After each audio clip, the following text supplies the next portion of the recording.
Hey there, Toonami faithful, and welcome back aboard Toonami Absolution, where we talk about the shows that made us us and made you you. Once again, we are your hosts. My name is Alex. I'm Sam. And I'm John.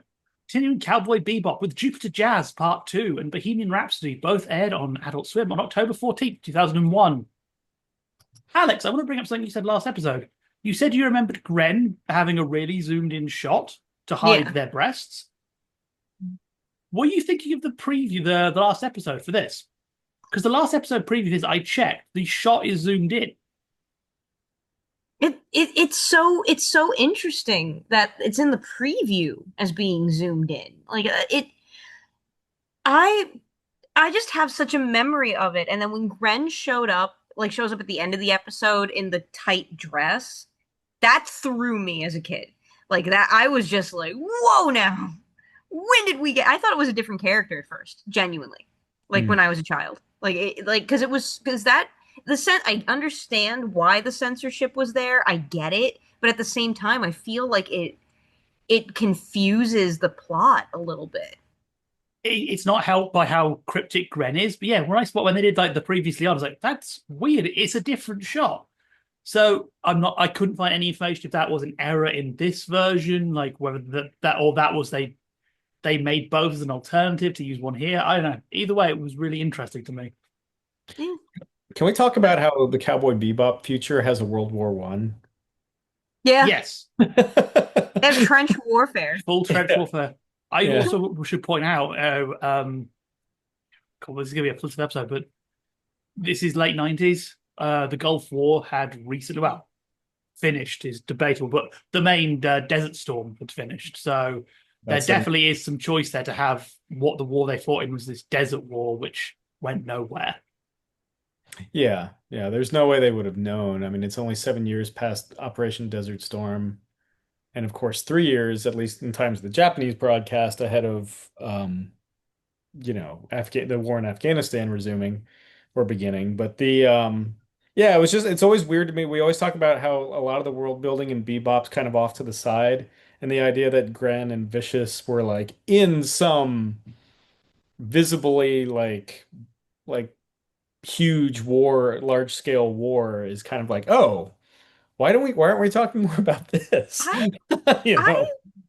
I need to understand why Vicious killed that scorpion so aggressively and so weirdly sexually. That's vicious. It is vicious, but it's like you've got to wonder because clearly the plan was he was trying to threaten Gren. Did that scorpion just be like the most unluckiest being in the universe for a brief moment? Just happened to be like you picked the wrong trench.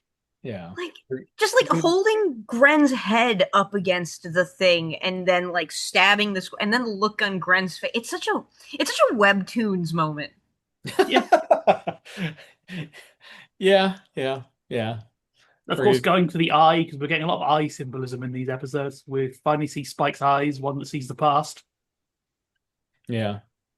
It's also huge. I mean, it's always interesting seeing the sequences from the end credits animated into the actual show. You're like, "Oh, that wasn't just like a random neo-noir setting. Okay, we're actually gonna have a rose in a puddle of water and that empty table. Okay, all right, I get it."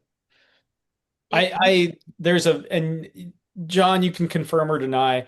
I had heard somewhere that in case Cowboy Bebop didn't get picked up for beyond 13 episodes, this was kind of a way to kind of like bring back Vicious into the fold and then close it out. Because if you look at episode 14, episode 14 feels like a season two premiere in a lot of ways. Um, I've heard that rumor. I can't find much confirmation either way about it. It should be noted there definitely was some stuff going on with you follow people's history, you know that it was broadcast partially. Uh, it got problems with the network. This wasn't the end of the network run. Episode 18 is the end of the network run. But it definitely felt like this was. I mean, we get the longest unbroken song for the credit sequence with it rising up into the air. I think I'm willing to believe that was the case because I will also note the splash card they're using for this It's the one that reads, "It will become a genre unto itself. It will be called Cowboy Bebop." It's Yeah. a very almost, I don't want to say like sticking a middle finger up to the network, but it does have that vibe of we're self-eulogizing because we know better than you in this case. It feels like it's a jab aimed at someone. So Hmm. I wouldn't be surprised if this was included, maybe not in this order. Maybe they had it as a way of rounding out the series because it does function as an ending. Not a great ending, but it would function as a way of rounding off. Yeah. You know, you Yeah. could easily move from this to a movie in the same way that sort of Bebop the movie plays in. Yeah. It, I I could see that because I remember like I was watching this on my phone and once the scroll started going up it felt very because when you know that the series is going to continue it feels a little premature Does. and then you have that What's the last tag? Like, do you need a do comrade? you have comrades Do Yep, you have comrades? which Yeah. is again a break from what we've been seeing. Yeah. yeah Yeah. it's a very interesting I like this there's a lot about this two-parter that I really like and I it could be a short film unto itself with the layers of complexity there. I like Jet getting involved in the plot with Faye more. I like I like Faye kind of getting obsessed with Julia too as a result of this. Like that's very fun. There's a And lot of good. and you get the reconciliation between Spike and Jet too, which is nice. God, I love how small that reconciliation is. Yeah, Like, what are you bringing? Nothing. Get in here. yeah, it is the temptation when you write something like that would be to make it a big deal, like they run together and hug. But it feels so much more real to have that. We're not going to talk about it directly. Jet's going to act pissy because like, come, you're making us late, man, and What a, that it works. what a beautiful moment of toxic masculinity between the two of them. Mm. Well, I think it also, I think it's both toxic and non-toxic in the same way. Yeah. It's very much Jet has learned that this is something that's upsetting Spike, so I'm not going to push him on it because I Yeah. saw what happened last time I pushed it. He's clearly not comfortable. Yeah. It's a dude's rock moment. That's what Yeah, it is. It's a very guys being dudes kind of moment. Yeah. Like I man, there's a lot going on here. All the stuff with Gren is like, and then they explain how Gren became intersex, I guess, or just started developing secondary female characteristics as being experimented on in prison. Yeah. Like, I think that's what we're saying here. yeah, that's entirely what they say. It threw the hormones out, and that is something that can happen on certain drugs. Yeah. Also, Again, there's a dogfight. There's also like a big dogfight. oh, And Not Lynn a dies. traditional like gunfight like the last showdown with Vicious in the church. No, we get a full-on aerial like dogfight, which leans right into Sunrise's Gundam strengths. And yeah, Lynn dies. Lynn gets shot and dies. yep, I mean, Gren dies too. I mean, Gren, yeah. but Gren gets to get on that last trip to Titan like they always wanted. Gren dies beautifully, you know? Like I think that there's a I think that what some deaths that Cowboy Bebop does, they're the gruesome deaths, the horrible deaths, the deserved ones, and then there are these ones that are poetic. There's like a beauty of being in this ship that is essentially going down the river Styx to Titan. Like that's very interesting. Yeah. Again, it works so well with the symbolism we've been seeing forward. Spike is running. Gren is not running anymore. Gren has decided, actually, no, I'm okay with this. I'm not going to try anything. Even, he's a mission that I'm not going to make it to Titan, but I'm going to be on the way at least. And again, what does Spike do? Spike is again given that chance to take the easy way out, to just walk off. Nope, doesn't take it. So we keep having this thing of like Spike wants to be like Spike kind of wants to be like Vicious and Cold. He just can't. Yeah. Yeah. However much he wishes he could. Yeah. Yeah. I mean, we get those flashback sequences, which is I love all the bits of Spike's past with the Syndicate. They serve as a very interesting moment for the character that we still, even on 26 episodes in, I don't think we ever get the full picture. Um, we certainly know the broad strokes of what happened, but I always find those moments to be interesting, him fighting along and killing alongside Vicious. Just almost as interesting as the fact that there's a giant trench war that apparently the solar system descended into. I love that. I love that they're, again, we don't go too deep into it, but I love that in this world of advanced technology, there are still war stages that are dirty and not technologically advanced. And because anybody who knows anything about trench warfare knows that it is actually hell. It is dirty and disease ridden and just it's a nightmare. That's why like World War One is known so well for what it is. It's so interesting that in a universe with warp gates, you still have trench warfare. Yeah, you still get Verdun despite the fact that we have spaceships that can fly and zoom around and get in big dogfights. I mean, it's kind of the riff on the old quote, World War Three will be fought with nuclear weapons, World War Four will be fought with sticks. Yeah, yeah.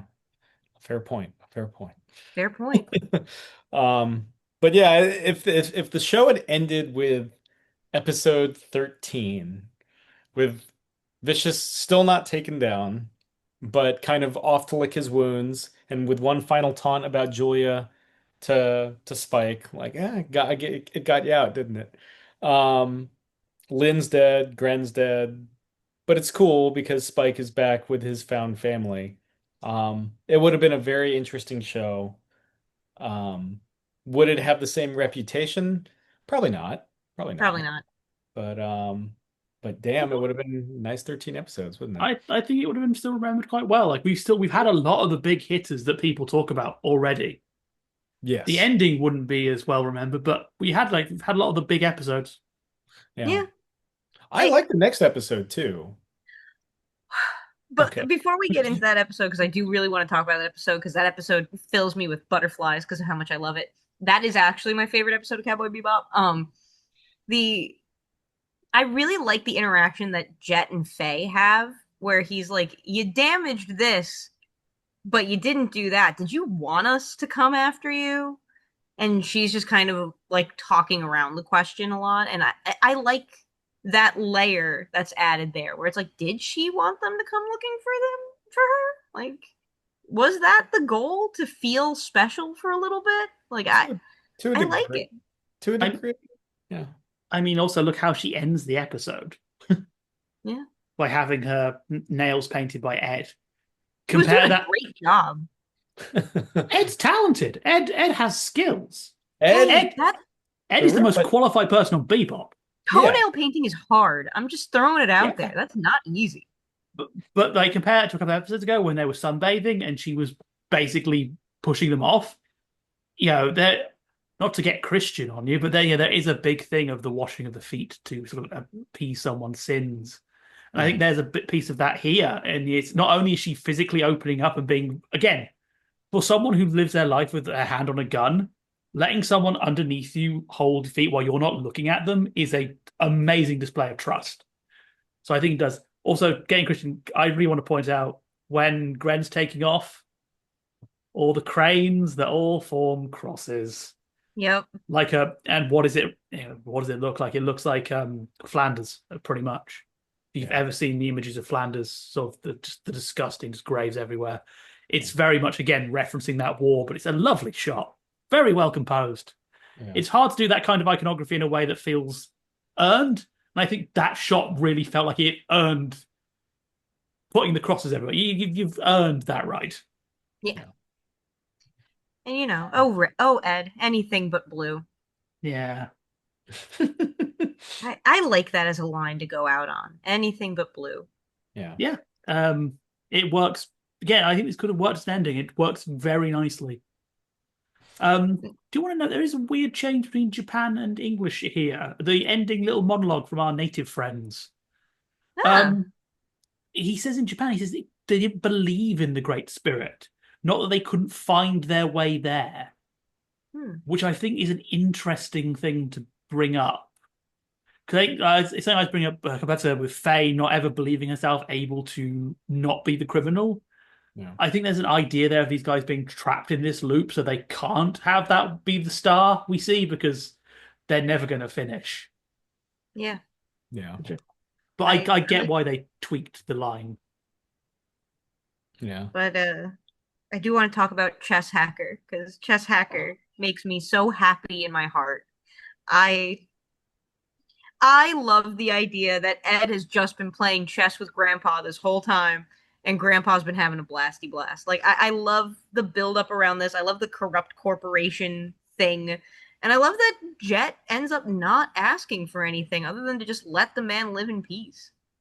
Also, how cool is like Jet in this? I mean, first Oh, off, like I was kind of hinting at earlier, it does feel like a season two premiere of sorts.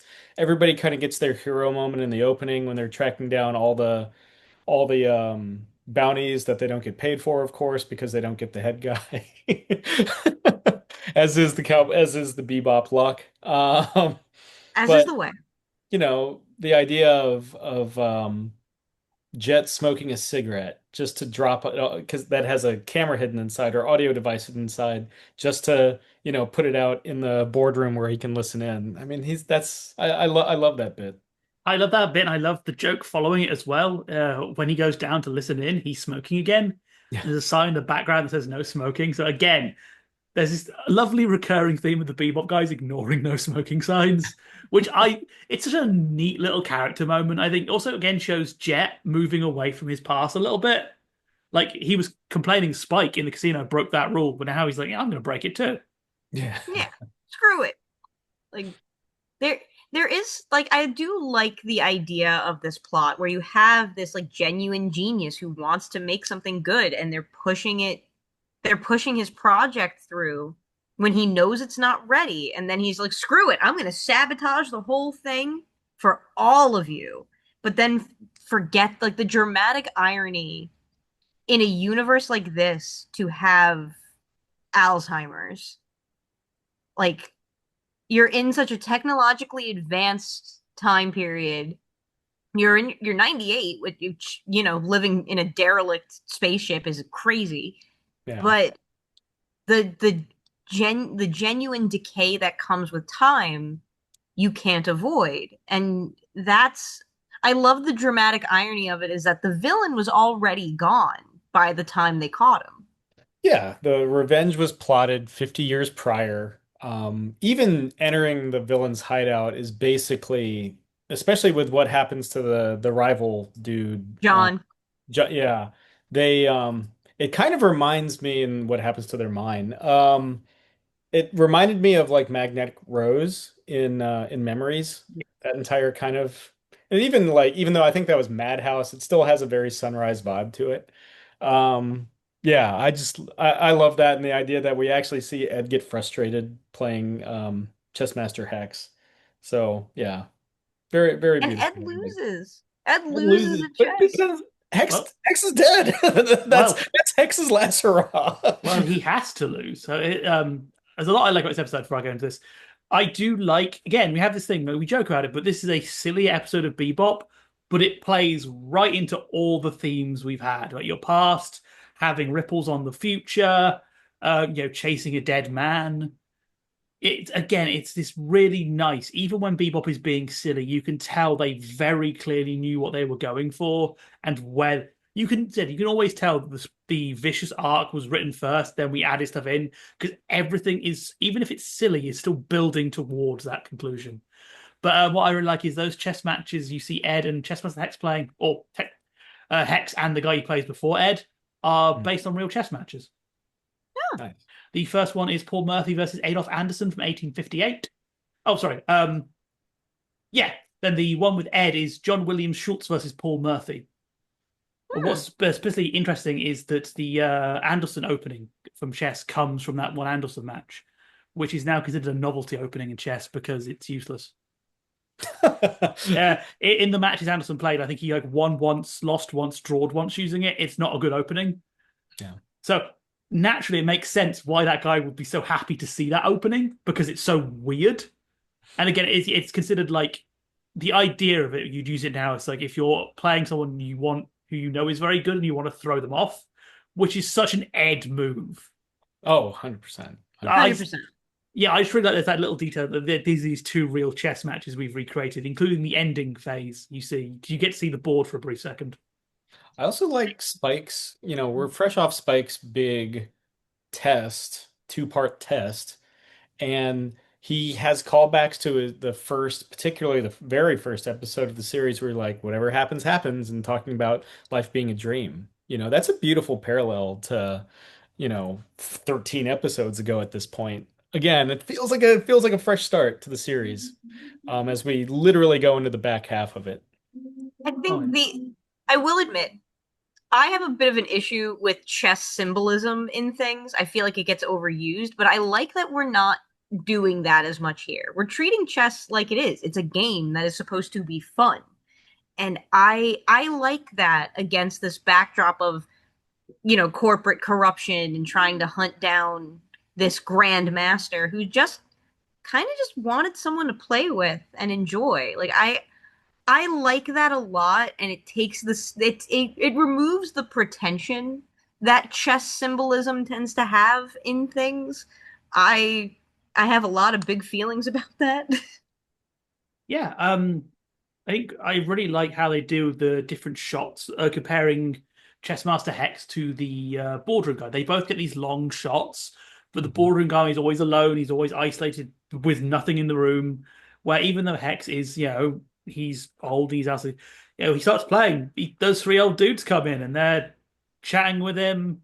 You see some of the other people acknowledge him. So it's clear saying this place is a wreck and full of weird anarchists, but they like this dude. And the idea that in it, what I love, my favorite little bits of foreshadowing is that they say, "Oh, these wrecks have no law." But so the fact that this guy has his parrots, he has his board, he's sitting here playing, shows that everyone in that area must have a massive amount of respect for him. Like the corporation follows all these laws and it uses them to dick people over. This is an anarchist commune. They're like, yeah, the old dude just plays chess. We leave him be. Yeah. Yeah. People just smoking weed, hanging out with the birds. Which It the bird the I do like the scenes where Faye and Spike are going through this area and they have like the cat flipping around and like everything going on. They're just like, what is happening? it's basically Washington Square Park, complete with an old dude playing chess. Complete with flying cats. There are at least 10 old dudes playing chess in Washington Square Park right now. And those dudes are good, by the way. Yeah. They are extremely good. I 100%. think it speaks to your thing of saying removing the potential from chess. I think a big thing people forget is that chess, despite its lofty origins, for many years now has been a working class game. It's very cheap. It's very easy. It's not easy to play, but it's easy to get into. Like chess sets it's a very accessible game. I And own like one, 4 or 5. yeah, you You could. play? Yeah, I play, of course. My dad taught me 3D chess when I was a kid because we're nerds. Oh, I should get my. That's what I'll get my dad. He's in Florida right now. When he gets back, because his birthday is this Monday, he'll have a Hey. 3D chess set which he will never touch, but he'll have it. And every year you can add another D to it. Yeah. But yeah, no, it's a beautiful, beautiful game. It's yeah, I love both of these episodes. They in very different ways capture so much. We were talking tonal whiplash earlier in regarding Full Metal Alchemist. There's a tonal whiplash to this too, but instead of it necessarily being jarring in a jarring way, it's more of like these are the different things that make Cowboy Bebop so great. And look how diverse it is and how different Cowboy Bebop can be. You can have the intense revenge, vicious story here, the neo-noir story here, and then you can have this like romp with Yeah. chess. It all Chess romp. comes the best kind. It all comes together really nicely. It works. I think that's one of the biggest things you can say about Bebop, even though it sounds like an insult. Bebop just works. Yeah. I think it's 'cause it's that thing. It always knows where it's going and always knows what it wants to say. So even when it does go off on tangents, it still retains that same core. I think what splits us apart. I think we've probably, I think maybe a couple weeks ago we talked about filler episodes in general. The big problem with filler is that usually it forces the characters to act in ways they don't normally act. Bebop does the opposite. In its weirder episodes, Spike is still the same person, Faye is still the same person, Jet is still the same person. They are forced into unusual situations, but they are not changing to fit the story. Yeah. Yeah, they're the constants. You can have a riff on Alien and they're still going to be the same characters. You can have them go on a chess hunt, or we're going to see a train heist episode in a couple weeks, which is one of my favorites from the back half of the series. Um, and there's still Spike, Jet, Faye, Ed, and Ein. Um, I think it's also worth noting how hard that is to do. Because, like, even talking about Toys in the Attic, something like Toys in the Attic would normally require every character to be holding the idiot ball at the exact same time for it to work. And that's not what happens here. For a plot like this, you would almost expect it to turn into an Ocean's 11 kind of heist, you know? Like, you would expect a different reaction in order to make the story work, but you don't have to do that because the writing is so tight. And that's so hard. I think that we all, like, it's very easy to forget how difficult keeping that consistency actually is. Yeah, Bebop always feels effortless, and it's one of the hardest things you can do. yeah. Like I said with the crosses, like that could felt like the most maudlin, over the top nonsense, if not done well. But here, Bebop is like, yep, this is the thing we're doing. And I think part of it is because they don't necessarily call a huge amount of attention to it, right? Yeah, So a lot of lesser anime would be like, or just lesser shows in general, would be like, see what we're doing here? Isn't this beautiful? Do you get it? And it's like, it's just something off to the side. And if you're watching it and you've already connected the dots with the war elements from the beginning of the episode, it's like, ah, okay. I get I, what's I going on here. I don't know why, but when you said like lesser anime would be like, see what we're doing here, my brain just imagined that one like flute riff that they use for everything in Naruto. And I'm not saying that it's bad. I just imagined that get doo doo doo like that flute riff. That's just what came to my head. yeah. Well, even like we're It, saying with the chess stuff in this episode, like the, a lot of shows would be tempted to tell you that, oh, look, he's using this opening. Isn't that a weird opening to use? Bebop is very happy to let you miss things. I think that's why I appreciate it. Yeah, if you don't get up symbolism, then it's fine. We're not going to tell you it. Yeah. Which, yeah. And then but when you pick up on it, you go, oh, that's really cool. Talking but about before we end, a little oh, bit symbolism I really liked very quickly.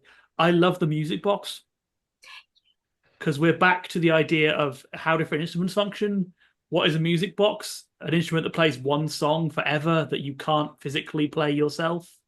So of course Vicious is going to have a music box because unlike the other musicians we've seen, he's incapable of vocalizing.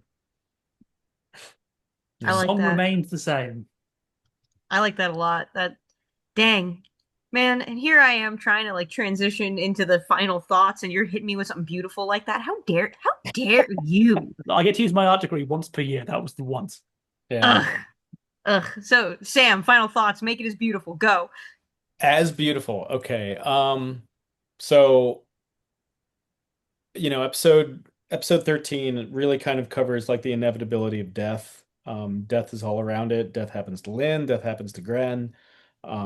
And yet Spike perseveres largely because he has a home to come back to. Vicious doesn't, but Vicious only lives for death.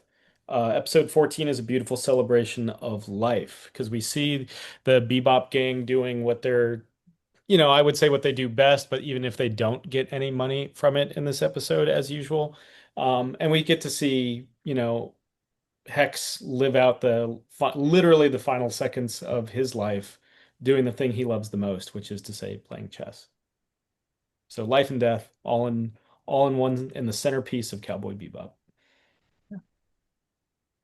All right, Pretty John, much your turn. similar thoughts.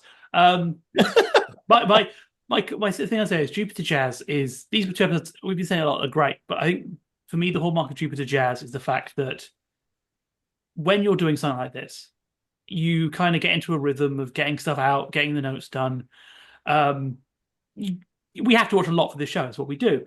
So there's a tendency to skip endings and stuff like that. But Jupiter Jazz, every time I watch it, despite me seeing this show numerous times, I end up just sat there for like a good the entire credit song and then sat there for like 4 or 5 minutes just quietly. Which for someone who has the attention span of a dead fly, that's impressive. And again, the fact this is I knew this was going to happen. I've seen this. I know how this all ends. But the fact that episode in that moment could pull me in, make me forget that, and still hit me again is just brilliant writing. Yeah, I'm gonna try and make my thought beautiful now too. I think that when you look at characters like Gren and you look at them against the rest of the characters, where the characters that we have in the Bebop crew, for the most part, are running from something or hiding from something, and Gren is one of the few characters we see make the active choice to run towards something, whether that is Vicious or Death or Titan. Gren has a determination about them, despite their circumstances, that a lot of the other characters seem to almost be avoiding.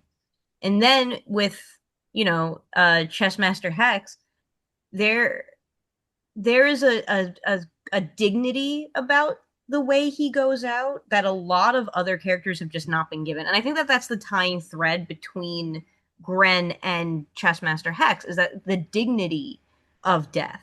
Like they're not getting shot in the head as like a tiny old man playing a harmonica. Like they're not, there's nothing ignoble about the way that they go out. They can go out satisfied. And I don't think every character in this show can say the same thing. And I appreciate that as a connecting thought. Going out and facing the next phase of existence, whatever that is, with well, maybe not with a bang, but with a song.